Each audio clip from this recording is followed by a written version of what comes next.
చూస్ country delight, live better. ఇప్పుడే country delight app ని download చేసుకోండి.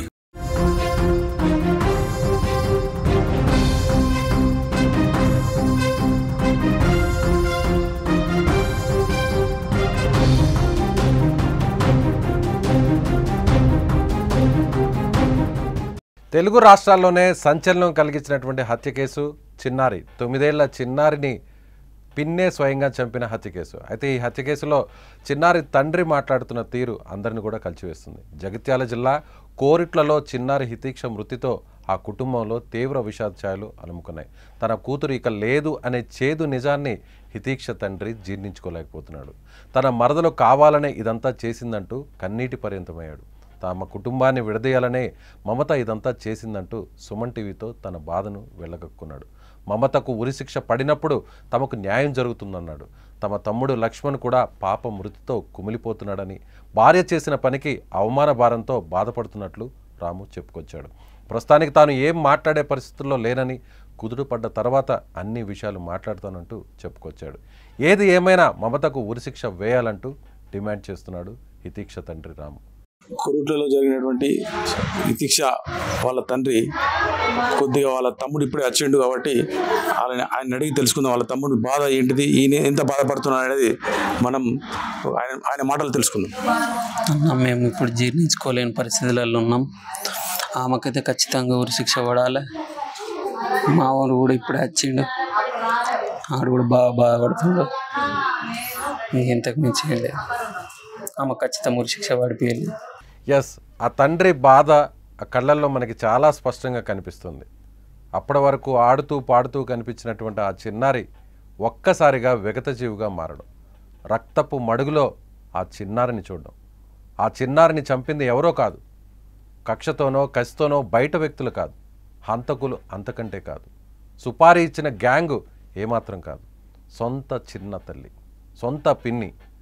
అప్పటి వరకు ఆ పిన్ని తన కూతురుతో సమానంగా పెంచినటువంటి బిడ్డను తన చేతులతోనే పాశవికంగా కత్తితో పొడిచి చంపింది. ఈ విషయాన్ని బయట వాళ్లే తట్టుకోలేకపోతున్నారు. అలాంటిది ఆ తల్లిదండ్రులు.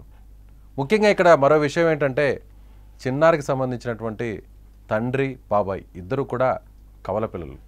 సో అందుకే వాళ్ళ పేర్లను కూడా తల్లిదండ్రులు రామలక్ష్మణులని పెట్టారు.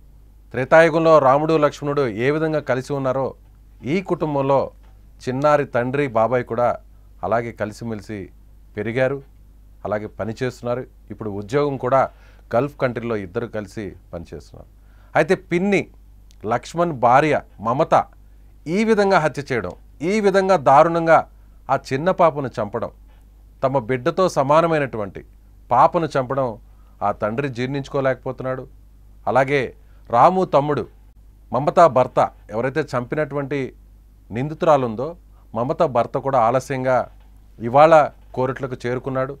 ఏ ముఖం చూపించుకొని తన అన్న వదినలకు చూపించాలి, తన భార్య హత్య చేసింది, వాళ్ళకి తన ఫేస్ని ఎలా చూపించాలి, చంపింది నా భార్యే అని తెలిసాక ఈ ముఖాన్ని వాళ్ళకి ఏ విధంగా చూపించాలి, వాళ్ళకంటే కూడా మా కుటుంబంలోనే మా ఇంట్లోనే ఎక్కువ పెరిగిన చిన్నారి హితీక్షని నా భార్యే, తన సొంత భార్యే చంపింది అనేటువంటి విషయం తెలుసుకుని నేనే షాక్ అయితే వాళ్ళకి తన ముఖాన్ని ఎలా చూపించాలని ఇన్ని రోజులు రాలేకపోయానని, కానీ ఆ పాప మీద ఉన్న ప్రేమ తనను ఆపలేకపోయిందని, ఏదేమైనా సరే జరిగిన తప్పుకు వాళ్ళ ఇద్దరిని అన్నా వదిలిని ఇద్దరు కాళ్ళు పట్టుకొని వేడుకొని క్షమాపణ అడగాలనే ఉద్దేశంతో నేరుగా వచ్చి రాకనే అతను నేరుగా తన వదిన దగ్గరకు వచ్చి క్షమించి వదిన, తన భార్య చేసిన తప్పుకు నన్ను క్షమించండి అంటూ అన్నా వదిలిన కాళ్ళ మీద పడ్డాడు బాబాయ్ లక్ష్మణ్.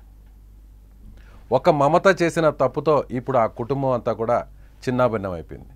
ఇన్నేళ్ల పాటు కలిసి ఉన్న ఆ కుటుంబం పాప మృతితో, పాప హత్యతో జీవితాంతం ఆ కుటుంబానికి తీరని విషాదాన్ని నింపింది.